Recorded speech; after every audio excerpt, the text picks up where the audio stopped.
শিক্ষা সংক্রান্ত গুরুত্বপূর্ণ আপডেট পেতে অবশ্যই চ্যানেলটিকে সাবস্ক্রাইব করুন, পাশে থাকা বেল আইকনটিতে অবশ্যই ক্লিক করুন। নমস্কার, আপনি দেখছেন শুভেন্দু একাডেমিক ইউটিউব চ্যানেল। খুবই গুরুত্বপূর্ণ একটা আপডেট। বকেয়া ডিএ ইস্যুতে নয়া মোড়। বাংলার রাজ্য সরকারি কর্মীদের পদক্ষেপ, চাপে পড়বেন মমতা? দেখুন, বাংলায় বকেয়া ডিএ ইস্যুতে নয়া মোড়। সরকারি কর্মীদের পদক্ষেপে চাপে পড়বেন রাজ্যের মুখ্যমন্ত্রী মমতা বন্দ্যোপাধ্যায়।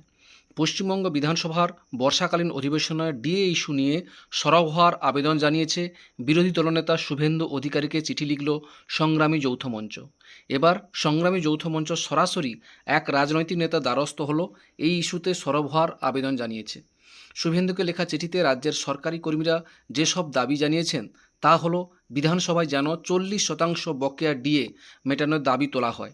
ডিএ আন্দোলনকারীদের বিরুদ্ধে সরকার যেসব পদক্ষেপ করেছে তা যেন ফেরানোর জন্য সরকারের উপর চাপ সৃষ্টি করা হয়। এদিকে পঞ্চম বেতন কমিশনের বকেয়া ডিএ মামলায় সুপ্রিম কোর্টে রাজ্য সরকার যে স্পেশাল লিভ পিটিশনার দাখিল করেছে তা প্রত্যাহারের জন্য চাপ সৃষ্টি করা হোক। বকেয়া মহার্ঘ ভাতা নিয়ে এর আগে রাজ্যের বিরোধী দলনেতা শুভেন্দু অধিকারী নিজে আন্দোলনরত সরকারি কর্মীদের সঙ্গে দেখা করে সব ধরনের সাহায্য করার আশ্বাস দিয়েছিলেন।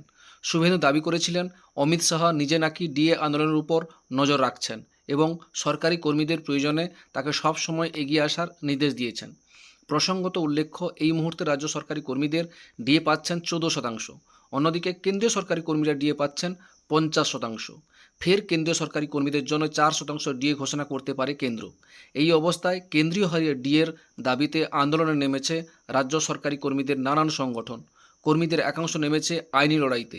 এদিকে বর্তমানে বাংলা রাজ্য সরকারি কর্মীদের ডিএ মামলা রয়েছে সুপ্রিম কোর্টে।